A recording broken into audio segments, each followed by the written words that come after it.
మేమైతే అన్‌ఎక్స్‌పెక్టెడ్ ట్రిప్‌లో part continue అనమాట. సో, ఆ ట్రిప్‌లో రీచ్ అయిపోయాం. మేము రీచ్ అయ్యేసరికి 8:30 అయింది నైట్. సో, నైట్ 8:30కి మేము ఒక రిసార్ట్‌లో స్టే చేసినామనమాట. సో, చాలా బావుంది ప్లెజెంట్‌గా బయట గార్డెన్ ఫుల్ మంచిగా పిల్లలకి ఆడుకోవడానికి ఫుల్ స్పేస్ ఉందనమాట.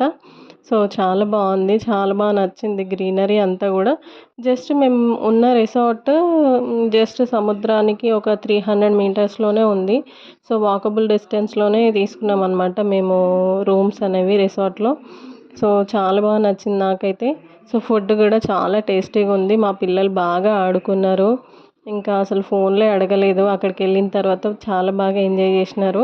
నైట్ పడుకొని ఎర్లీ మార్నింగే లేవాలి అనేసి తొందర పడుకున్నామనమాట. సో, మార్నింగ్ సన్‌రైజ్ చూడాలి అనేసి ఎక్సైట్‌మెంట్‌తోని మేమైతే స్టార్ట్ అయిపోయినాము. సో, సన్‌రైజ్ వచ్చేసరికి లేవాలి అనేసి పిల్లలు అసలు లేవరు. కానీ లేపినాము. ఇంకా నెక్స్ట్ వీడియోలో కంటిన్యూ చేస్తాను. ఏం జరిగింది, మేము ఎలా ఎంజాయ్ చేసాము అని. ఓకే. Thank you.